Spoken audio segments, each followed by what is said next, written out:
To you Manoraj. शुक्रिया प्रीति। और लगातार पल पल की अपडेट अपने दर्शकों को सारा समय पहुंचा रहा है। साथ ही अपने दर्शकों को यह भी बता दें कि खास पैनल हमारे साथ मौजूद रहेगा तमाम सवालों का जवाब देने के लिए। लेकिन बहुत महत्वपूर्ण, चूंकि यहाँ पर एग्जिट पोल लगातार सही साबित होते हुए नजर आ रहे हैं। ग्रुप एडिटर हमारे साथ सारा समय के रमेश अवस्थी जी लगातार बने हुए हैं। हमने देखा 2017 में किस तरीके से मोदी मैजिक काम किया था, मोदी के नाम पर वोट गए और रणनीति अमित शाह की काम आई। लेकिन इस बार मुख्यमंत्री योगी आदित्यनाथ का चेहरा आगे था। मानेंगे बड़ी जीत मुख्यमंत्री योगी के लिए? देखिए, निश्चित रूप से योगी आदित्यनाथ का अगर राजनीतिक कैरियर के बाद देखी जाए तो ये उनकी बहुत बड़ी जीत है।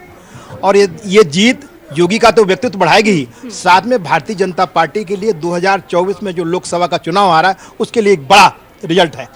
तो इसकी ये उत्तर प्रदेश की राजनीति जी दिशा और दशा, जो लोग बताते हैं उत्तर प्रदेश की राजनीति पूरे देश की दिशा और दशा तय करती है। तो मुझे लगता है कि 2024 का जो ये सेमीफाइनल था वो भारतीय जनता पार्टी जीत चुकी है और इसीलिए भारतीय जनता पार्टी के लोगों में काफ़ी उत्साह है। एक बात मनु, मैं तुमसे पूछना चाहता हूँ, मैंने 2017 में भी मुख्यमंत्री जी का जब इंटरव्यू, मुख्यमंत्री नहीं थे उस समय, योगी आदित्यनाथ जी का जब इंटरव्यू लिया था, उस समय भी जब उनकी मैं सभाओं में जाता था, ये हिंदुत्व का बड़ा एक चेहरा थे, लोग उनको देखना चाहते थे, भारी भीड़ थी। और जब इसी प्लेटफॉर्म पे हम लोग इंटरव्यू कर रहे थे, जब जो आंकड़े आ रहे थे, जो सर्वे रिपोर्ट आ रही थी, उसमें वेस्टर्न यूपी से भारतीय जनता पार्टी की हार दिखाई जा रही थी। मैं अकेला व्यक्ति था, जो हमारे साथी थे उन्होंने कहा भारतीय जनता पार्टी की वेस्टर्न यूपी में हार दिखे, पीछे चल रही है। मैं उनके साथ था, मैं पूरे दिन यानी कि सुबह से लेकर शाम तक योगी जी के साथ था। मैंने देखा था उनकी सभाओं में भीड़, काफी भीड़ थी। लब जिहाद के साथ वो नारे के साथ वहां उतरे थे। हिंदुत्व का एक बड़ा चेहरा होने के नाते लोग उनको देखने आ रहे थे। एक उन्होंने कहा था, जब मैंने उनसे पूछा था कि अगर भारतीय जनता पार्टी की सरकार बनती है और वो मुख्यमंत्री बनते हैं तो पहले वो अपराध को प्राथमिकता देंगे हटाने की या विकास को प्राथमिकता देंगे? तो योगी आदित्यनाथ ने उस समय मुझे हेलीकॉप्टर पर कहा था कि नहीं, पहले मेरी प्राथमिकता अपराध को खत्म करने की होगी, उसके बाद विकास की होगी। अगर अपराध समाप्त हो जाएगा उत्तर प्रदेश में तो उत्तर प्रदेश में से इनका एक गठजोड़ बनाने की नाकाम कोशिश कर रहे थे। अब वो सारे बादल छट गए हैं और आने वाला समय इस बात का संकेत है कि भारतीय राजनीति में वही लोग आगे बढ़ पाएंगे जो विकास की बात करेंगे, जो जाति पंथ मजहब के नाम पर तोड़ने की बात नहीं करेंगे, बल्कि सबको जोड़ने की सर्वसमावेशी राजनीति की बात करेंगे और देश में फुल टाइम पॉलिटिक्स करेंगे। कुछ लोग पार्ट टाइम पॉलिटिक्स कर रहे थे, उनको भी अब ये सबक है ये चुनाव। और इसके साथ साथ जो है क्षेत्रीय दलों के लिए भी एक सबक है, जो परिवार पर आधारित पार्टियां उनके लिए भी एक सबक है। और कुछ लोगों ने कुछ जातियों को, कुछ मत पंथों को अपना गुलाम समझ लिया था। तो अब ये सारे तिलिस्म टूट गए हैं।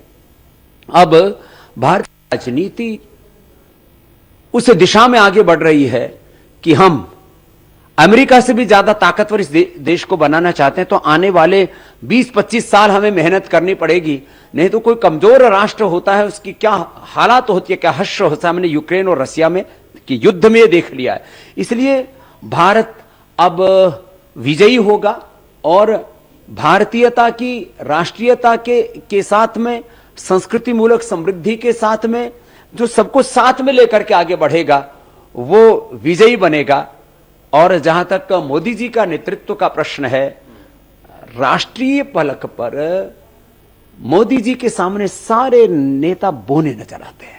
ये एक विपक्षी दलों के लिए एक बहुत बड़ा संकट, उनके लिए बहुत बड़ी चुनौती, उनके लिए क्राइसिस है। और इसलिए राष्ट्रीय परिप्रेक्ष्य में अब लोग देखते हैं तो मोदी जी के सामने कोई दूसरा चेहरा और चरित्र, नेतृत्व उनको नजर नहीं आता। और राष्ट्रीय नहीं, अब वैश्विक परिप्रेक्ष्य में मोदी जी को लोग देखने लगे हैं। और जिस तरह से मोदी जी, योगी जी, अमित शाह जी, नड्डा जी और ये लोग मेहनत किए हैं, तो मैं जो एक शब्द बोला करता हूं, पुरुषार्थ की पराकाष्ठा का यह विजय गीत है। जिस तरह से इस बार चुनावों के परिणाम सामने आ रहे हैं। और जैसे उत्तर प्रदेश में चाहे पूर्वांचल की बात हो या फिर पश्चिमी उत्तर प्रदेश की बात हो, बुंदेलखंड की बात हो, लगभग हर जगह से ही है। तो क्या जो पिछले दिनों जो भी उनके खिलाफ मोर्चे आंदोलन हुए, उनका क्या कोई असर रहा, नहीं दिखना क्या रहा? देखिए, कुछ लोग नए नैरेटिव घड़ने की कोशिश करते हैं लेकिन वो कामयाब नहीं होते। छोटा मोटा नुकसान कर सकते हैं लेकिन अब देश का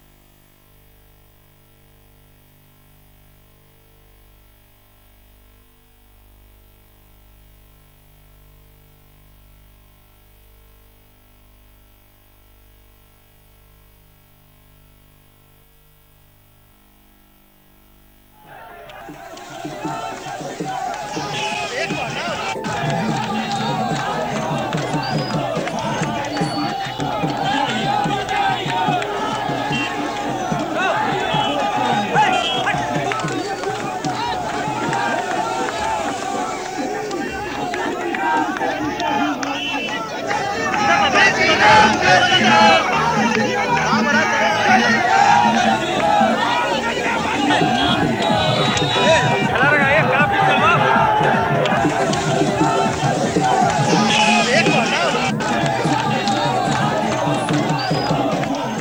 आप लगातार देख रहे हैं यहाँ पर पूर्ण बहुमत की सरकार बनाती हुई बीजेपी इस वक्त नजर आ रही है। लखनऊ मुख्यालय से ये तस्वीरें आपके सामने, जहां पर देखिए किस तरीके से ढोल नगाड़ों के साथ और साथ ही पटाखे बजाकर अपनी खुशी का इजहार करते हुए मणिपुर से एक बड़ी अपडेट आ रही है। मणिपुर देश का रुख करते हैं। बताइए सूर्य, क्या अपडेट? बता दूं, एन वीरेन सिंह भारतीय जनता पार्टी मुख्यमंत्री जीत चुके हैं। 6000 वोट से उन्होंने जीत दर्ज की और बड़ी खबर है मणिपुर के लिहाज से, बीजेपी यहां पर सरकार बनाती हुई नजर आ रही है और 10 साल बाद बीजेपी ने इतना बेहतर किया है कि वहां पर अपने दम पर भारतीय जनता पार्टी से मुख्यमंत्री वहां के जीत चुके हैं एन वीरेन सिंह 6000 वोट से।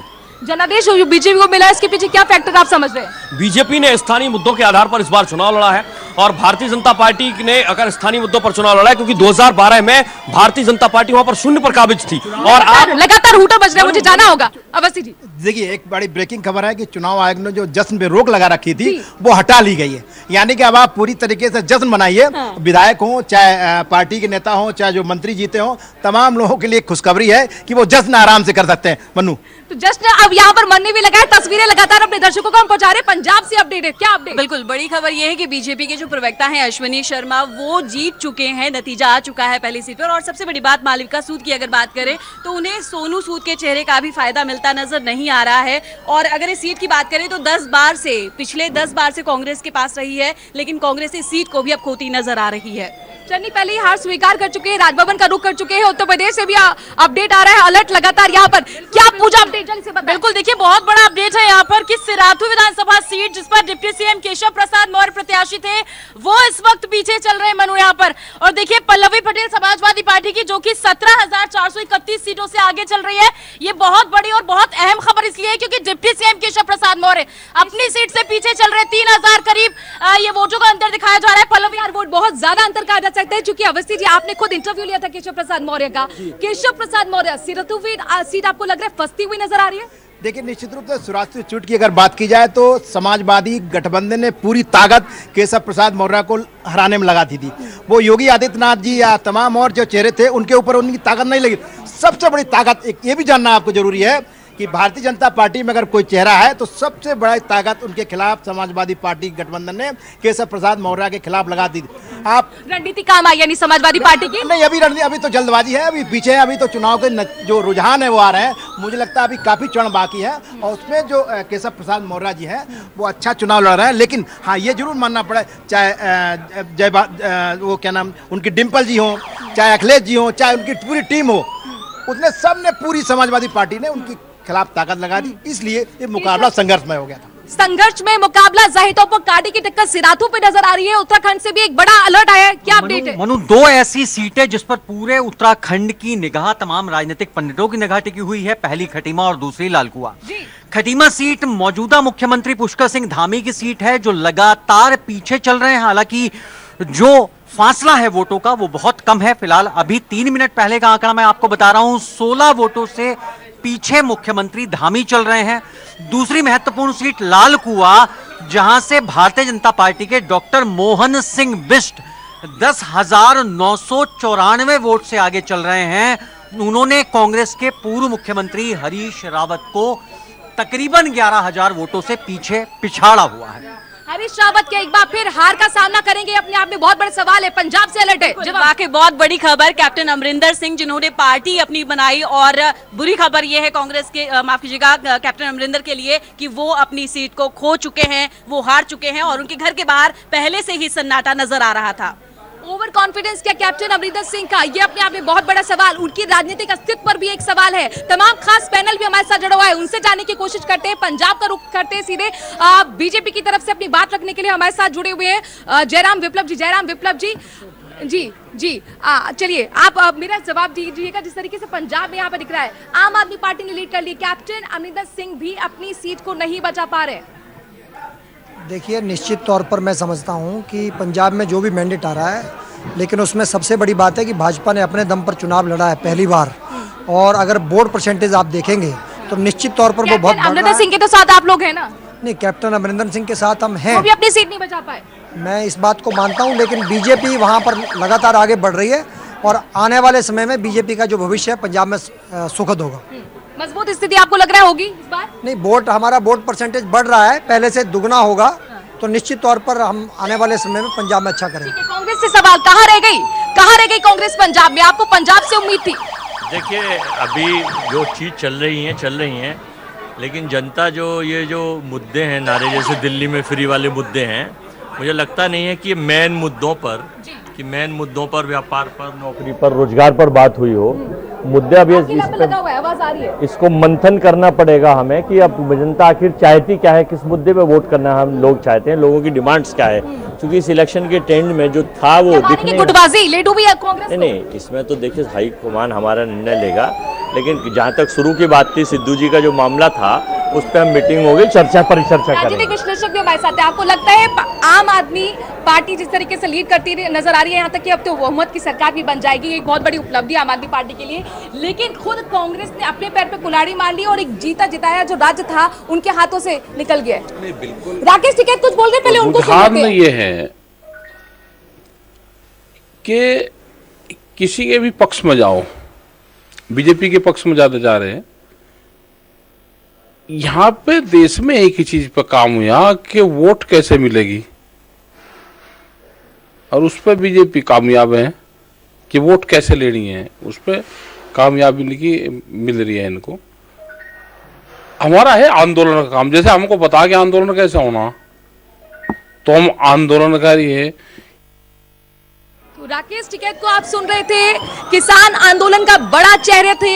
एक बार फिर उत्तर प्रदेश की बात हो जाएगी, जो कि राकेश टिकैत को हम सुन रहे थे, और कुल मिलाकर वो कह रहे थे कि इस बार हार होने जा रही, बीजेपी को चैलेंज दे रहे थे। लेकिन यहाँ पर आपको लगता है किसान फैक्टर साबित नहीं हुआ, नाराजगी दूर हो गई, वो विनम्रता जो दिखाई गई थी प्रधानमंत्री नरेंद्र मोदी की तरफ से, उसका जादू चला? बिल्कुल मैं सहमत हूँ इस बात को लेकर के कि ये बिल्कुल बीजेपी इस बात का एहसास कर गई थी, और जो रिपोर्ट्स बीजेपी की थी कि इन्हें कहीं किसान आंदोलन हम लोगों को नुकसान कहेगा, और ये बिल्कुल मानने योग्य बात है कि समय रहते हुए प्रधानमंत्री जी ने जिस तरीके से संबोधन किया बिल वापस लेते समय, वो कह सकते हैं बीजेपी को फायदा मिला। और ये जो आंकड़े हैं जिस तरीके से जो आ रहे हैं निकल कर, ये बताते हैं कि न आपका किसान आंदोलन के में जो लोग जुड़े हुए थे वो हावी रहा, न जाट और मुस्लिम के गठजोड़ की जो बात हो रही थी वो बिल्कुल फेल हो गई। जाट निश्चित तौर से बीजेपी के साथ रहा। जो सुरक्षा का मामला था 2013 के दंगों को लेकर के, जब पलायन को लेकर के था, ये वोटिंग ये बताती है कि निश्चित तौर से बीजेपी के साथ वहाँ का युवा था। कहा जा रहा था पश्चिम उत्तर प्रदेश में बेहतर गेन कर सकती है समाजवादी पार्टी, लेकिन आंकड़े ऐसा नहीं दिखा रहे। इसके पीछे क्या वजह मानते हैं आप? इसकी वजह एक तो इलेक्शन इंजीनियरिंग जिसे कहते हैं बीजेपी की इलेक्शन इंजीनियरिंग एकदम परफेक्ट टाइमिंग के साथ एकदम मूव करी। प्लस इन्होंने जो नॉन जाट वोट और जो नॉन मुस्लिम वोट जो अच्छे से कंसोलिडेट करा, जो बीजेपी का 80-20 का जो फॉर्मूला चला, उसमें कहीं ना कहीं बोलना पड़ेगा कि इन्होंने बहुत अच्छी सक्सेस अपनी अर्जित करी, और बहुत अच्छे तरीके से नॉन जाट, नॉन मुस्लिम, और जो आखिरी दिन तक, वोट डे तक, जो अमित शाह जी का भी जो नारा था कि जाट हमारे साथ है, तो कहीं ना कहीं उसमें भी जाट वोट को इन्होंने तोड़ने की कोशिश करी, और उसको बीजेपी की तरफ दूर हो गई एक तरह से। उत्तर प्रदेश से एक बड़ा अलर्ट आ रहा है, उत्तर प्रदेश का रुख करते हैं, क्या अपडेट है पूजा? बिल्कुल, देखिए मनु, कभी कभी प्रत्याशियों को बदलना भी बीजेपी के लिए खामियाजा ये साबित हुआ है। बरेली की मैं अपने शहर की बात करूंगी, नाथ नगरी बरेली की 9 सीटों पर 2017 में विधानसभा चुनाव में 9 सीटों पर बीजेपी ने कब्जा किया था। लेकिन अगर हम 2022 की बात करें तो 3 सीटों पर फिलहाल समाजवादी पार्टी आगे है और 6 सीटों पर है बीजेपी। और ये 3 सीटें ऐसी हैं जिन पर प्रत्याशियों के नाम बदले गए थे। मनु, देखिए आंवला, बिथरी, चैनपुर, मीरगंज, ये तमाम 3 सीटें हैं जिनपे समाजवादी पार्टी आगे चल रही है। बिथरी चैनपुर सीट ऐसी थी जो कि राजेश मिश्रा उर्फ पप्पू भरतौल की थी, इन्हें हटा के बीजेपी ने किसी और को टिकट दिया था, और देखिए खामियाजा बीजेपी को इस सीट पर कहीं ना कहीं भुगतना पड़ रहा है। मनु, समाजवादी पार्टी को गेन कम से कम बीजेपी से जरूर यहाँ पर बीजेपी के खिलाफ यहाँ पे मिला है। एक एंटी इनकम्बेंसी फैक्टर यहाँ पर बरेली में साबित हुआ है, प्रत्याशी बदले गए थे उसका फायदा। लेकिन यहाँ पर एक चीज देखने को जरूर मिल रही है, अब्बास अंसारी 9 सदस्य लड़े थे, जो कि अंसारी के बेटे भी हैं, पीछे चल रहे हैं, यानी बाहुबलियों को इस वक्त जनता पसंद नहीं कर रही है। देखिए मैंने क्या कहा कि आम आदमी के पास एक शासन और राशन, शासन का मतलब है अपराध, जो कानून व्यवस्था है, कानून व्यवस्था इस पूरे चुनाव में अगर देखा जाए कानून व्यवस्था सबसे ज्यादा प्रभावकारी हथियार के रूप में भारतीय जनता पार्टी का रही है। हर व्यक्ति ने, चाहे महिलाएं हों और महिलाओं में चाहे मुस्लिम महिलाओं भी हों, उन्होंने भी कानून व्यवस्था के बारे में कहा है कि कानून व्यवस्था के नाम पर हम योगी सरकार को वोट देंगे। और मनु एक बात हम पूछना चाहते हैं, मैंने योगी आदित्यनाथ जी का इंटरव्यू लिया, जब उनके पूरे इंटरव्यू में वो बिल्कुल कॉन्फिडेंट दिखे, चाहे पूर्वांचल की बात हो, चाहे राजधर पार्टी की बात हो कि सोहेल राजभर जो है क्या प्रभावकारी करें, वो मौर्य क्या प्रभावकारी हो, वो पूरी तरीके कॉन्फिडेंट थे। उन्होंने कहा कोई भी वोट, राजभर का वोट किसी भी ऐसे व्यक्ति के साथ नहीं जाएगा जो अपराध के साथ है, आतंकवाद के साथ है, वो भारतीय जनता पार्टी को चुनेगा। तो वो पूरे इंटरव्यू में कॉन्फिडेंट दिखे। आपने भी परसेप्शन क्रिएट किया गया था मुख्यमंत्री योगी आदित्यनाथ की तरफ से कि अगर समाजवादी पार्टी आई तो गुंडागर्दी बढ़ जाएगी, तो क्या ये लोगों को हिट किया है? ये हिट किया है कि आम आदमी ने सोचा कि अगर समाजवादी पार्टी आ जाती तो गुंडे फिर प्रभावी होगा। और मैंने पहले भी कहा कि जो समाजवादी पार्टी में अखिलेश यादव ने अपनी छवि बनाई थी पिछले चुनाव में 2012 और 2017 में बात की जाए, 2000 जब मुख्यमंत्री अखिलेश बने, उसमें सबसे बड़ा परसेप्शन था कि समाजवादी पार्टी का चेहरा इस व्यक्ति के या जो लड़का आया है अखिलेश के रूप में, ये चेहरा बदलेगा। जो गुंडागर्दी का चेहरा या गुंडागर्दी का आरोप समाजवादी पार्टी पे लगाया जाता था अब नहीं रहेगा। यही कारण उन्होंने डीपी यादव को मंच से उतार दिया, मौर्य उसको, बाबू सिंह कुशवाहा को नहीं लिया, मुख्तार को बिल्कुल आउट कर दिया। चाचा शिवपाल हो चाहे मुलायम सिंह यादव, सबको अलग करके उन्होंने अपराधी जितने भी थे उनको अलग किया, एक छवि बनाई, इसका परिणाम दिखा कि वो मुख्यमंत्री बने। इस बार उलट था। अब लोग ये समझते थे कि अगर समाजवादी पार्टी सरकार आ जाएगी, मुख्यमंत्री अखिलेश बनेंगे तो निश्चित रूप से फिर वही अपराध की स्थिति आ जाएगी, फिर कानून व्यवस्था गड़बड़ा जाएगी। इसलिए उन्होंने भारतीय जनता पार्टी को चुना, योगी सरकार को चुना। मुझे लगता है इस पर एक कमेंट एक्सपर्ट की तरफ से भी हो जाए, क्योंकि नई सपा नई हवा की बात समाजवादी पार्टी की तरफ से कही गई थी। नई सपा नई हवा की बात समाजवादी पार्टी की तरफ से कही गई थी। ये दिखाने की कोशिश की गई थी जो बाहुबली हमारे साथ जुड़े हुए थे वो अब हट गए हैं, अब युवाओं का चेहरा आगे है, अब हम रोजगार पर बात करेंगे, हम बुनियादी मुद्दों पर बात करेंगे। क्या वो फॉर्मूला भी यहाँ पर सही साबित नहीं हुआ? देखो मैं तो ये कहूँगा कि कई दशकों बाद उत्तर प्रदेश का चुनाव इस जो जनता के मुद्दे हैं उन पर लड़ा गया। जनता से कनेक्ट करके जो मुद्दे, जनता के बीच जाकर के जो नेताओं ने बातें कही, जो मूलभूत सुविधाओं को लेकर के जो चर्चा होती थी, उन पर चुनाव लड़ा गया। जिस तरीके से हम कयास लगा रहे थे कि पश्चिम बंगाल और दिल्ली में जो माहौल के हिसाब से चुनाव लड़ा गया था उसके भी रिकॉर्ड को तोड़ेगा, लेकिन पहला ऐसा नहीं दिखा। और जो भी रिजल्ट आ रहा है मुझे लगता है कि वो जनता की जीत है, किसी पार्टी की जीत नहीं है। मैं इसको भाजपा की जीत भी नहीं मानता, क्योंकि भाजपा के कार्यकर्ता, भाजपा के नेता इस बात को कतई मानने तैयार नहीं थे। ये बीजेपी की जीत नहीं है, ये बीजेपी की जीत नहीं, आप ये कह रहे हैं? बिल्कुल नहीं है बीजेपी की जीत, मैं कहूँगा जनता की जीत है। आप बताइए, जो समाजवादी पार्टी की रैलियों में जो भीड़ उमड़ी थी, मुझे लगता है वो जनता भयभीत थी इस बात को लेकर के कि कहीं 2012 और 17 के बीच का जो प्रदेश का माहौल था कहीं वो दोहराया नहीं जाए। इसलिए जो साइलेंट वोटर की हम बात कर रहे हैं वो बीजेपी को मिला, क्योंकि जो कार्यकर्ताओं की बात करिए, पन्ना प्रमुख की बात कीजिए, बड़े नेताओं की बात कीजिए, आरएसएस के सर्वे की बात कीजिए, कहीं ऐसा नहीं दिख रहा था कि बीजेपी इतने बहुमत के साथ, लग रहा था सरकार बनाएगी पर इतने बहुमत के साथ वापस आएगी, ये बीजेपी के नेता भी मानने तैयार। ये 300 प्लस का आंकड़ा क्या आपने भी सोचा था? देखिए, मैं स्वयं पश्चिमी उत्तर प्रदेश में रहा हूँ लगभग 1.5 महीना जो है, और मैंने ये महसूस किया था नीचे के स्तर पर सुरक्षा एक बहुत बड़ा मुद्दा था। लोगों का ये कहना था कि अगर जीवित रहेंगे तो ही तो हम कोई साधन सुविधा भोग सकते हैं। तो बच्चियां बाहर नहीं निकल पाती थी, वो गुंडागर्दी का जो माहौल था वो लोग याद करते थे। और सामान्यतः ये मैं समझता हूँ कि धर्म या उससे ऊपर उठकर लोगों ने जो है यहाँ सामाजिक मुद्दों को, जो सामाजिक सुरक्षा उनको मिली थी, पहला उसको, और दूसरा जो ठीक है, मैं आपके पास आऊंगी। पंजाब से एक बड़ा अलर्ट आया, पंजाब का रुख करेंगे, यहाँ पर हमें अपडेट दीजिए। बिल्कुल, अगर लुधियाना की बात करें तो आम आदमी पार्टी के दलजीत सिंह भोला ग्रेवाल जो हैं वो लीड कर रहे हैं लुधियाना से। अगर दूसरी बात करें तो आम आदमी पार्टी के संयोजक अरविंद केजरीवाल ने पंजाब की जनता को जो ऐतिहासिक जीत पंजाब की जनता दे रही है उसके लिए बहुत बहुत शुक्रिया किया है। उत्तराखंड से भी अलर्ट है। उत्तराखंड से एक बड़ी खबर आ रही है। बीजेपी के प्रदेश अध्यक्ष मदन कौशिक, जिन पर काउंटिंग पूरी होने के बाद लगातार भारतीय जनता पार्टी के ही प्रत्याशी अपने प्रदेश अध्यक्ष पर यह आरोप लगा रहे थे कि प्रदेश अध्यक्ष ने हमें हराने के लिए काम किया है, वो प्रदेश अध्यक्ष खुद पीछे चल रहे हैं। हालांकि अंतर बहुत कम है और ये अंतर लगातार बदल भी रहा है। कांग्रेस के सतपाल ब्रह्मचारी जो हरिद्वार नगर निगम के मेयर भी रह चुके हैं, वो उनसे इस वक्त आगे चल रहे हैं। और मदन कौशिक 2 बार उत्तराखंड में कैबिनेट मिनिस्टर रह चुके हैं और मौजूदा वक्त में उत्तराखंड बीजेपी के प्रदेश अध्यक्ष हैं। वो खुद हरिद्वार विधानसभा सीट से पीछे चल रहे हैं। उत्तराखंड की अपडेट भी कर दीजिए टैली जरा, बीजेपी कितनी लीड करती हुई? जी 209 सीटों से ये पीछे चल रहे हैं। आपको बता दें कि तकरीबन 43 सीटों पर इस वक्त बीजेपी आगे है, 17 पर कांग्रेस आगे चल रही है। ये रुझान है, अब तक परिणाम सामने नहीं आया है। हालांकि 12 बज चुके हैं, लगभग तस्वीर साफ हो गई है। उत्तराखंड को लेकर जो हम बात कर रहे थे, उत्तराखंड में चूंकि इतिहास ये रहा है, जनता वहां पर ऑल्टरनेट सत्ता देने पे विश्वास करती है, कभी बीजेपी कांग्रेस, लेकिन इस बार ये रिकॉर्ड अपने आप में बनना जा रहा है, बीजेपी लीड करती हुई। बिल्कुल, इसलिए बीजेपी ने हमेशा वहाँ कुछ अच्छा करने की कोशिश की। सबसे बड़ी बात है, एक सरकार बार बार पलटने से उत्तराखंड का सही विकास नहीं हो रहा था। लोगों ने ये सोचा कि अगर बीजेपी दोबारा यहाँ आती है तो केंद्र में बीजेपी की सरकार है और यहाँ भी रहेगी तो उत्तराखंड का ज़्यादा विकास होगा। वहाँ सड़कों का जाल बिछना है, वहाँ टूरिज्म का काफ़ी विकास करना है। वो ऐसा प्रदेश है जिसका अंतर्राष्ट्रीय बॉर्डर भी है, तमाम पर काम किया गया है। देखिए, राष्ट्र सर्वोपरि, इसको ध्यान रखकर ही उत्तराखंड के लोगों ने वोट दिया है। दूसरी बात, विकास होगा कैसे? लोग आज की नहीं सोच रहे हैं, आने वाले 50 साल की सोच रहे हैं कि क्या होगा।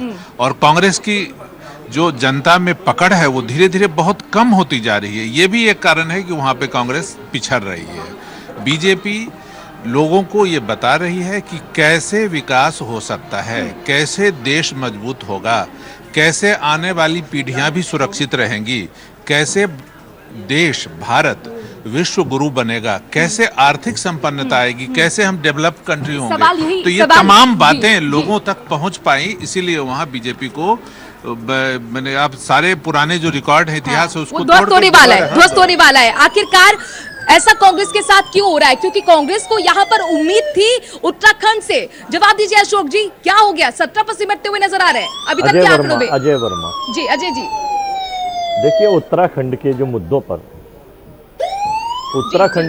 पर जो चुनाव लड़ा गया, वो कांग्रेस पार्टी ने वहाँ की महिलाओं का मुद्दा, वहाँ का बेरोजगारी का मुद्दा, पहाड़ के और मुद्दे, पलायन के मुद्दे, इन सब मुद्दों पर उठाया। लेकिन जनता किस मुद्दे पर, किस चीज पर वोट देना चाह रही है, अब इस विषय पे हमारी पार्टी मंथन करेगी, चर्चा करेगी, परिचर्चा करेगी कि आखिर 2022 में ऐसा क्या था कि ना रोजगार पे वोटिंग हो रहा है, ना व्यापार पे वोटिंग हो रहा है, ना जीडी पर, ना 100-200 रुपए पेट्रोल पर। अब देखिए, कभी पेट्रोल 200 रुपए हो जाएगा 12 तारीख के बाद से, आप नोट कर लीजिए। जनादेश आपके साथ नहीं है सर, सवाल तो यही है। पंजाब से एक बड़ा अपडेट आ रहा है, पंजाब का रुख करते हैं, क्या अपडेट है पंजाब से? मधु, लुधियाना नॉर्थ की बात करें तो आम आदमी पार्टी के जो मदन लाल बग्गा हैं वो लीड कर रहे हैं। और अगर अंतर देखा जाए पिछली बार और इस बार का, तो पिछली बार कांग्रेस 77 पर थी, जबकि इस बार 90 हो चुकी है आम आदमी पार्टी। और मुझे नहीं लगता कि जो कांग्रेस है वो 20 सीटें भी जो कि आम आदमी पार्टी के पास थी पिछली बार, उसको भी हासिल कर पाएगी। तो ये कहना गलत नहीं होगा कि बहुत ही शर्मनाक जो हार है वो कांग्रेस के लिए है। कांग्रेस के लिए शर्मनाक हार, उत्तराखंड में भी शर्मनाक हार और यहाँ तक कि पंजाब में भी शर्मनाक हार। यही सवाल है कि आखिरकार कांग्रेस के लिए इस तरह की जो तस्वीर सामने आई है उसके लिए कौन जिम्मेदार है? क्या आपको चिंतन मंथन करने की जरूरत नहीं है? पंजाब को ही ले लीजिए, यहाँ पर आप 13 तक सिमट कर रह गए हैं।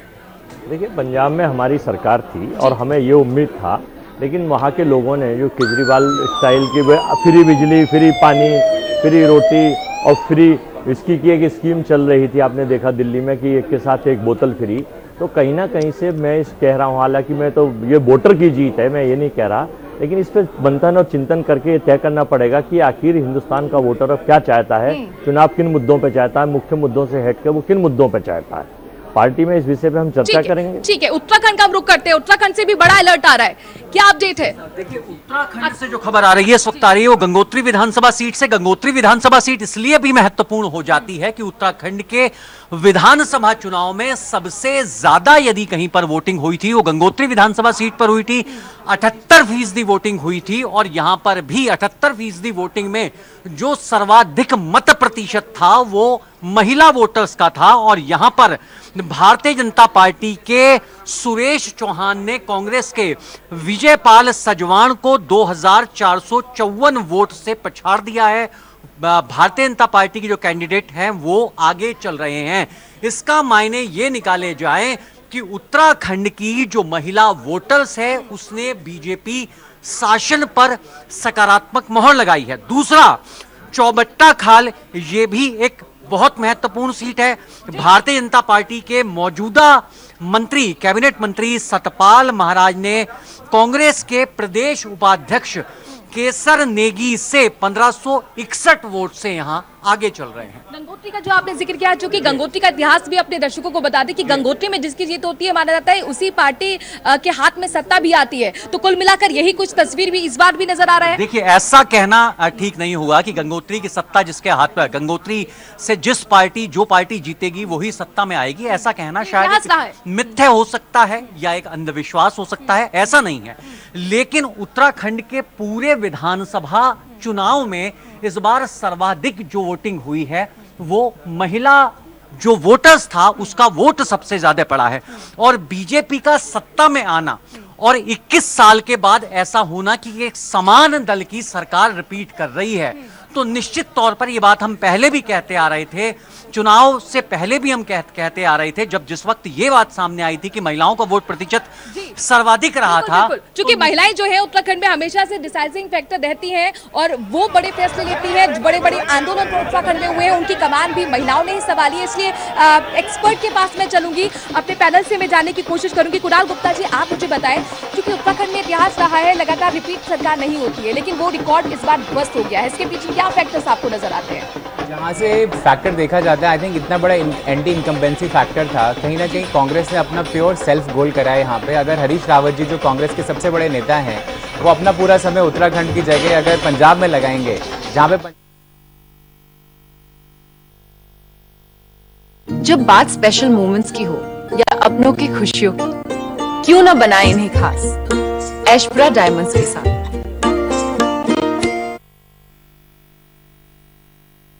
में आने का उत्तराखंड में, बट कहीं ना कहीं गलत तरीके की इलेक्शन इंजीनियरिंग के चक्कर में कांग्रेस इंफ्रास्ट्रक्चर पर जो काम किया गया बीजेपी की तरफ से 5 सालों में, उसको आप मानेंगे एक बड़ा कहीं ना कहीं उसका ये मानना चाहिए कि सेंटर ने जो काम करा इंफ्रास्ट्रक्चर के ऊपर, उसका फायदा उत्तराखंड की स्टेट गवर्नमेंट को बहुत मिला है। कहीं ना कहीं स्टेट गवर्नमेंट के काम के अलावा जो सेंटर का काम रहा है। करना होगा। पंजाब से बड़ी अपडेट आ रही है, क्या है पंजाब से बड़ी अपडेट?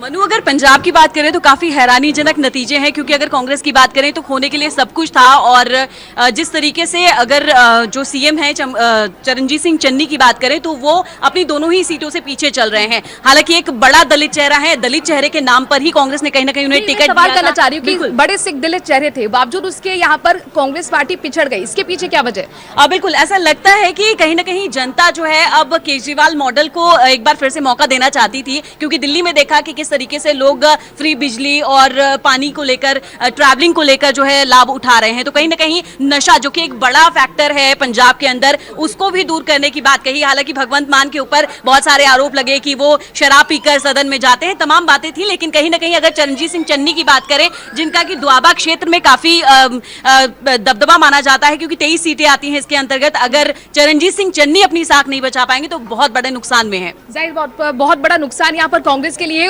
उत्तराखंड से के पास मैं आऊंगी, लेकिन उससे पहले उत्तर प्रदेश का रुख करते हैं। उत्तर प्रदेश से क्या बड़ी अपडेट है? अभी टैली जरा अपडेट कर दे पहले। देखिए मनु, ये तो तय हो चुका है कि अब एक बार फिर हम लोग योगी जी को मुख्यमंत्री बनाने जा रहे हैं। उत्तर प्रदेश एक बार फिर योगी जी की सत्ता को स्वीकार कर रहा है और मोदी मैजिक बरकरार है।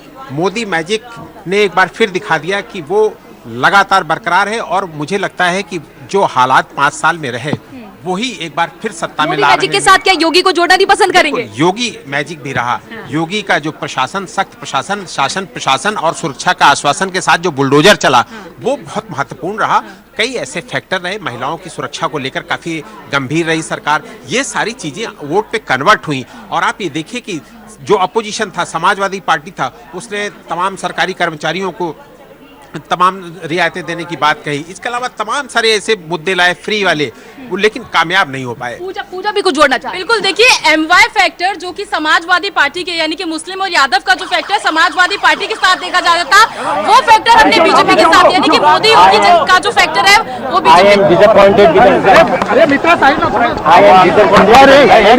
because BJP party basically the Karyakarta as far as Panjim and Talegaon both has not supported us. Because to tell you, as far as Talegaon is concerned, the Mahila Congress, the Mahila BJP president was sitting on a Congress booth on a day of voting, and same thing to do in Panjim.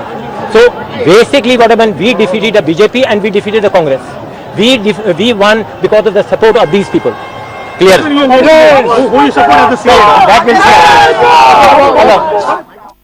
तो 4 राज्यों में BJP लगातार आगे बढ़ती हुई और यहाँ पर उत्तर प्रदेश की तो लगभग तस्वीर साफ हो चुकी है। आप देख सकते हैं पूर्ण बहुमत की सरकार बनाती हुई बीजेपी नजर आ रही है, लेकिन पंजाब में यहाँ पर आम आदमी पार्टी ने सबको चौंका दिया है। आम आदमी पार्टी ने जो गेन किया है, इसके पीछे क्या फैक्टर्स नजर आते हैं प्रीति? देखिए मनु, यहाँ पर आम आदमी पार्टी का दिल्ली का फॉर्मूला, पहले तो हमें ये समझना होगा कि दिल्ली में जो दिया, जो वायदे किए थे वो मिल रहा है। दिल्ली में अच्छी शिक्षा सरकारी स्कूलों में मिल रही है। दिल्ली में अगर बात की जाए फ्री बिजली, पानी, ये तमाम सुविधाएं मिल रही हैं। तो पंजाब को पहले तो ये फॉर्मूला बहुत भा रहा था।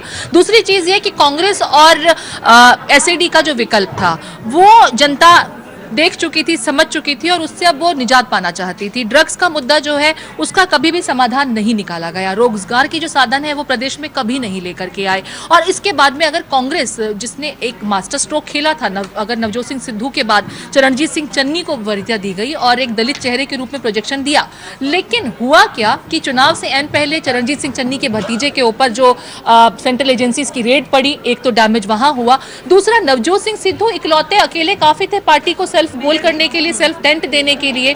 तो जनता को यह समझ आ रहा अपना चुनाव हार गए। देखिए ठीक है, ये हकीकत है कि कैप्टन अमरिंदर सिंह की सीनियरिटी को पार्टी ने नकारा, लेकिन ये भी हकीकत है कि 4.5 साल तक वो अपने कार्यकर्ताओं से मिलते तक नहीं थे।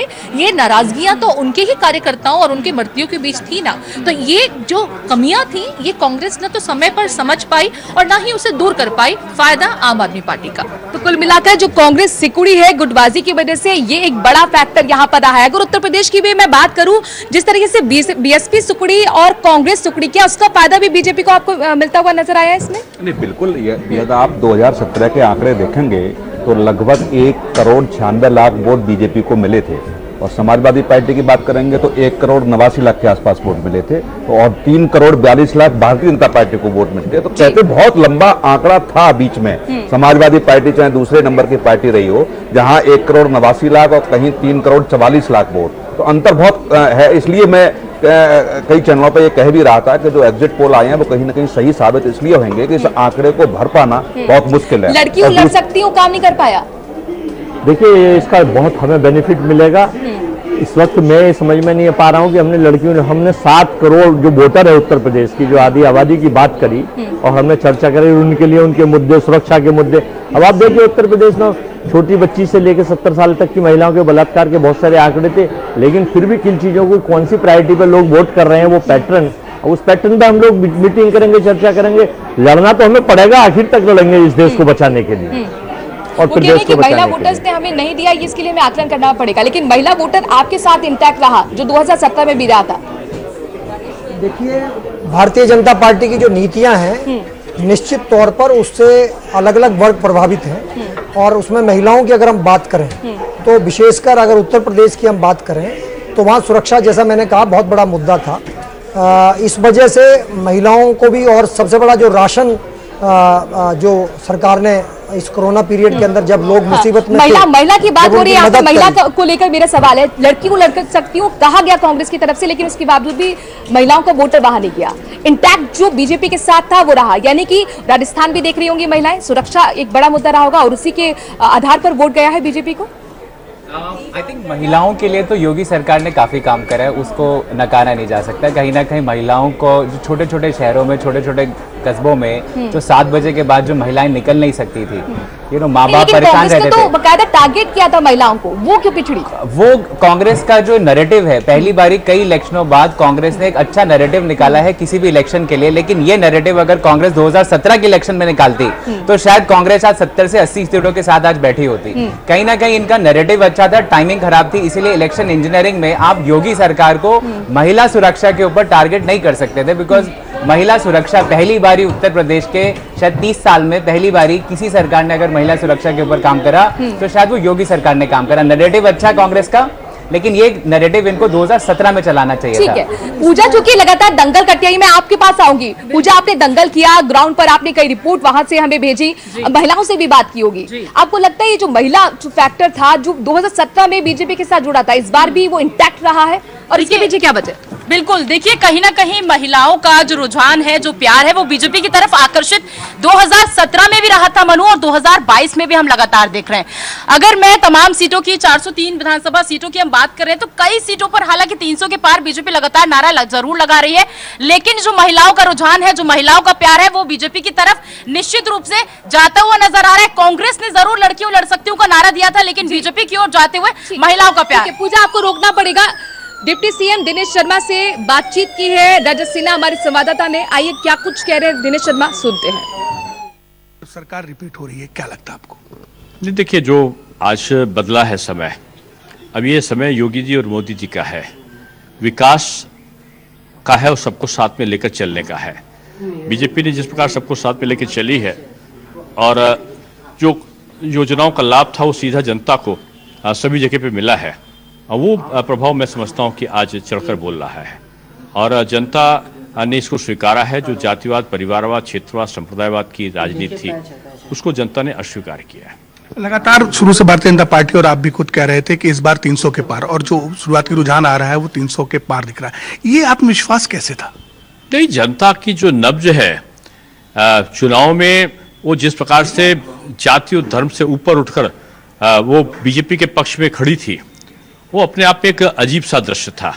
और हम लोगों ने पिछली बार कहा था 2017 में कि अंडर करंट है, इस बार हमने बोला था कि अब की हाई वोल्टेज करंट है, जिसका चुनाव परिणाम के दिन बड़ा जोर का झटका विपक्ष को लगेगा।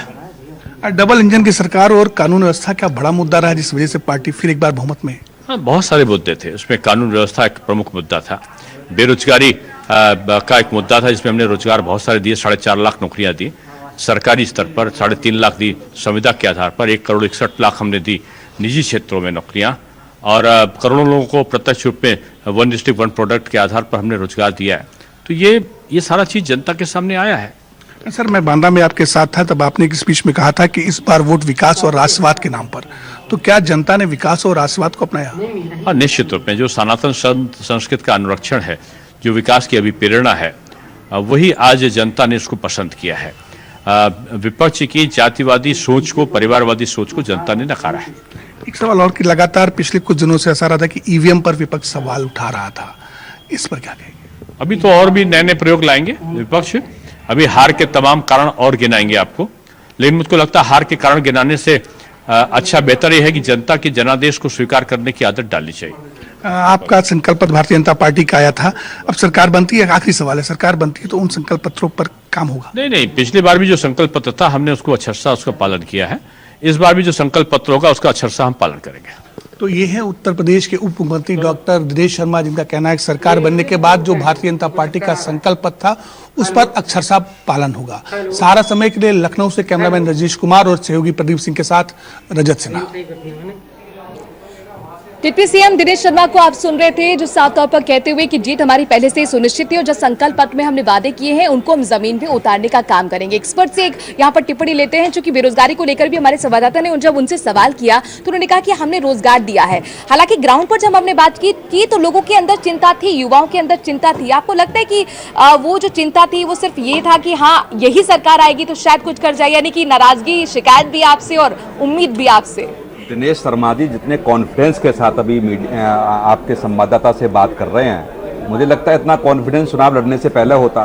चुनाव के मैदान से जब दिनेश शर्मा जी भाग गए थे और ये लग रहा था उनको को चुनाव लड़ना कहीं ना कहीं मुझे हरा न दे, और जो माहौल था, जो आरएसएस की रिपोर्ट्स आ रही थी, जो मीडिया की रिपोर्ट्स आ रही थी, तो उससे भयभीत होकर के जो व्यक्ति भाग रहा है चुनाव लड़ने से, आप इस प्रदेश के उप मुख्यमंत्री रहे हैं 5 साल, यदि आप विधानसभा का चुनाव भी नहीं जीत सकते हैं, और आज इसका श्रेय मैं सिर्फ और सिर्फ जनता को और योगी जी को देना चाहूंगा। बीजेपी का इसमें कोई योगदान नहीं है। तो रूट बदला है उत्तराखंड से, लेकिन उससे पहले दुष्यंत कुमार बीजेपी के नेता से हमारे संवाददाता कोमल शर्मा ने खास बातचीत की, पहले वो सुन लेते हैं। तो कोरोना काल, किसानों का मुद्दा, हिजाब का मुद्दा, और या फिर आखिर में जाते जाते कहेंगे कि यूक्रेन और रशिया वॉर का मुद्दा, कौन से मुद्दा किस तरीके से नफा नुकसान दिखाई देता है पार्टी को? कोई मुद्दा नहीं था, सेवा ही मुद्दा था। जो हमने सेवा की, समाज की, जनता की सेवा की है। कोरोना ऐसी महामारी के बीच में हम जनता के बीच में खड़े रहे हैं, और जो हमें चुनौतियां मिली हैं, ये चुनौतियां थी हमारे सामने। अगर हम कल्पना कीजिएगा कांग्रेस इन चुनौतियों के सामने होती तो क्या हालत होती। जिन्होंने पोलियो की ड्रॉप लाने के अंदर 20 साल लगा दिए, कोरोना में कितने लोग मरते। ये कसौटी पर जनता ने हमने परखा है, उसी के कारण से हमें आगे डबल इंजन की सरकार को आगे बढ़ाने का काम कर। उत्तर प्रदेश की अगर बात करें, पिछली बार मुख्यमंत्री का चेहरा नहीं था तो भी बीजेपी आई अच्छे बहुमत से, लेकिन इस बार जो है मुख्यमंत्री का चेहरा भी लाए, तो क्या ये और जबरदस्त जो है परिणाम के लिए जो है बाद में कि योगी जो नाम है एक, उससे और जबरदस्त परिणाम लाने के लिए? ठीक है, योगी जी ने जो काम किया है और मोदी जी की जो योजना है वहाँ क्रियान्वयन किया है, उसका बहुत बड़ा लाभ हमें मिला है। साथ साथ वहाँ पर आपने देखा होगा पिछली की बार की अपेक्षा महिलाओं का वोट जो हमें मिल रहा है, जो हमने सुरक्षा का वादा किया था वो सुरक्षा देने का काम किया है। और साथ साथ जो हमने आपातकाल के अंदर जो इमरजेंसी कह सकते हैं हम उसको, कोरोना काल के अंदर हम भोजन देकर जनता के बीच में जो खड़े रहे हैं, जनता को विश्वास लगा के इन फ्यूचर डबल इंजन की सरकार ही विकास करते थे। और हमने यही नहीं है, उनका धार्मिक विकास भी, जो आप देखिए राम मंदिर कितने दिन से पड़ा हुआ था, काशी विश्वनाथ का कॉरिडोर की बात है, और वहीं पर युवाओं के लिए रोजगार देने की बात है, और वहाँ पर उनके एजुकेशन की बात है। हमने मेडिकल कॉलेज बनाए, यूनिवर्सिटियां वहाँ पर बनाई, हाईवे वहाँ पर बनाए हुए हैं, अनेकों अनेक विकास कार्य दिए हैं। उसका विश्वास जनता के बीच में बढ़ा है। आज भारतीय जनता पार्टी ने ये ट्रेंड आधारित कर दिया था, जो काम करेगा वही आएगा।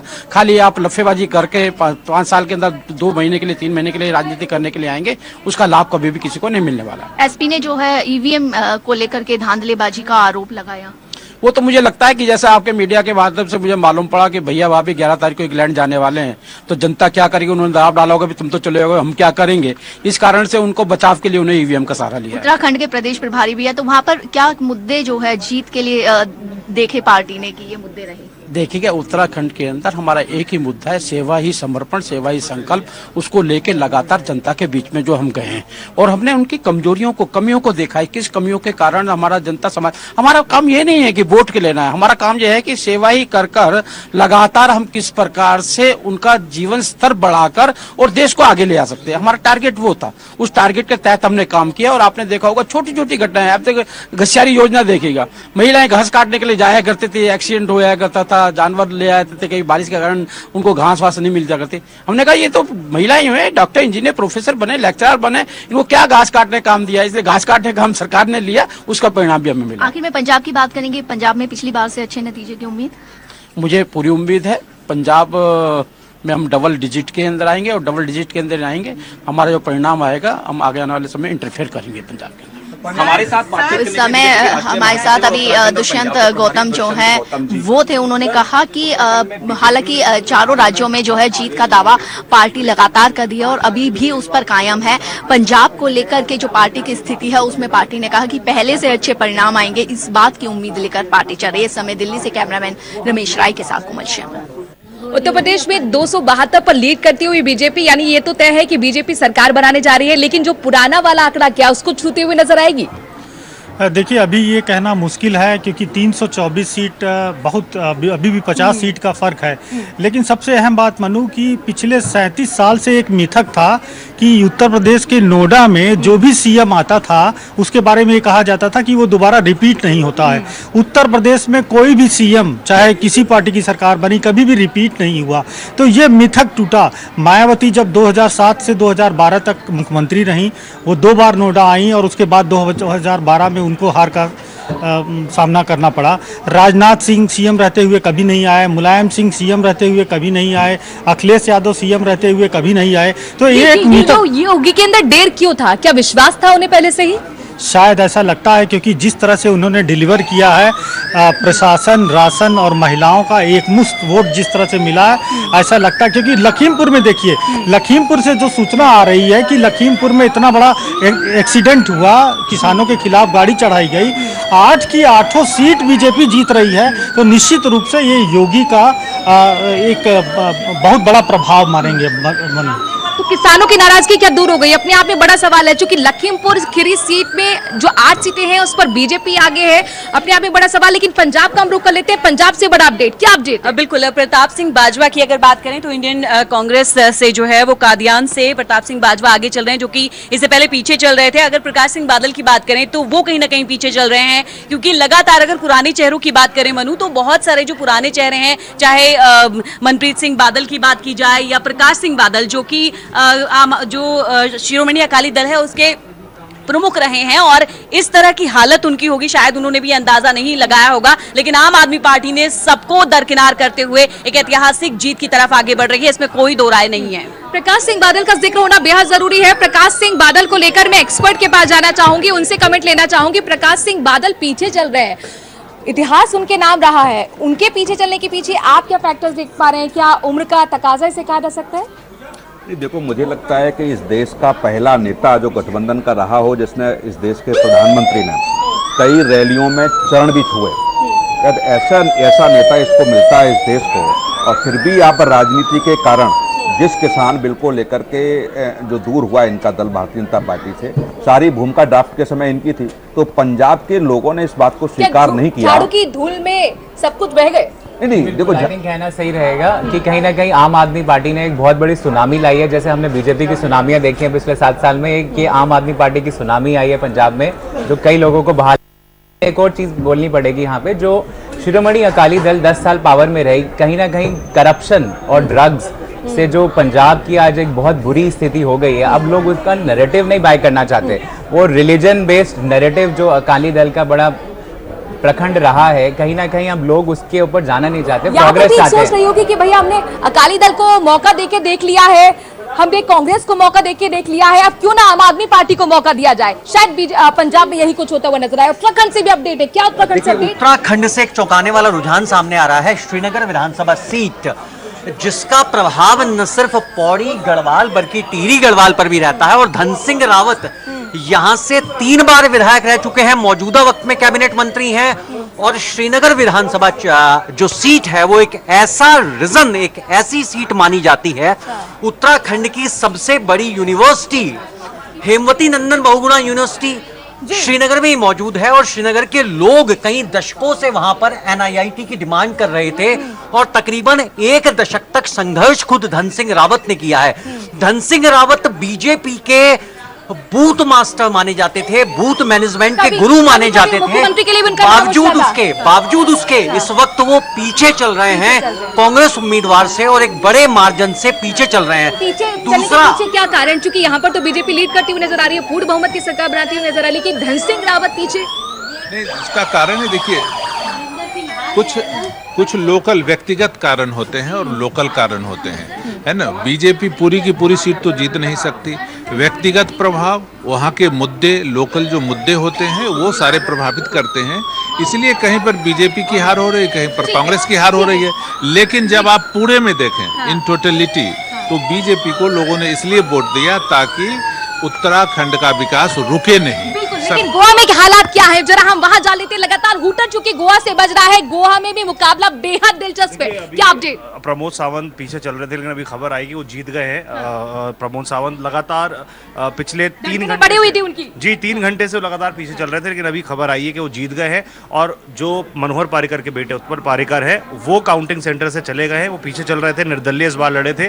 तो ये 2 बड़े चेहरे थे। प्रमोद सावंत जीत गए हैं और उत्पल पारिकर अब काउंटिंग सेंटर से घर वापस चले गए हैं। लगातार वो पीछे चल रहे थे, लेकिन अभी भी कांग्रेस जो बीजेपी और की सरकार, सावंत के लिए राहत की खबर है, चूंकि मुख्यमंत्री थे, वो अब जीतते हुए नजर आ रहे हैं, आगे बढ़ते। उन्हीं के नेतृत्व में चुनाव लड़ा जा रहा था, अगर वही हार जाते तो फिर बीजेपी की क्योंकि अभी 2 सीट से पीछे है, लेकिन प्रमोद सावंत के लिए एक बड़ी राहत की खबर है। प्रमोद सावंत के लिए बड़ी राहत की खबर, ना सिर्फ प्रमोद सावंत के लिए बल्कि अपने दर्शकों को बता दें कि बीजेपी के लिए भी बड़ी राहत की खबर है। बीजेपी लगातार गोवा में लीड कर रही है। उत्तर प्रदेश से बड़ा अपडेट है, क्या अपडेट है बड़ा? देखिए, एक मेरे पास जो फैक्ट है वो बड़ा अहम है कि बीजेपी का जो वोट फीसदी है वो 2% बढ़ा है 2017 की 2022 की तुलना में, और समाजवादी पार्टी में 10% की बढ़ोतरी हुई। ये एक बेहद अहम फैक्ट है। उसके अलावा बीएसपी का जो वोट परसेंटेज है वो डाउन हुआ है करीब 10%, और कांग्रेस का करीब बताइए जा रहा है कि जो फैक्ट्स आ रहे हैं, जो 2017 में 6.25 था वो अब हो गया 2.46। तो जाहिर तौर पर जो दिखाई दे रहा है, इस कुल मिलाकर कहा जाए कि समाजवादी पार्टी का वोट परसेंटेज बढ़ा है, बीजेपी का भी बढ़ा है लेकिन 2% बढ़ा है, और कांग्रेस का काफी हद तक गया है, डाउन हुआ है। तो ये बीएसपी का भी गिरा है। कांग्रेस और बीएसपी का जो सिकुड़ा है वोट प्रतिशत, यानी कुल मिलाकर कहा जा सकता है कि यही फायदा बीजेपी को।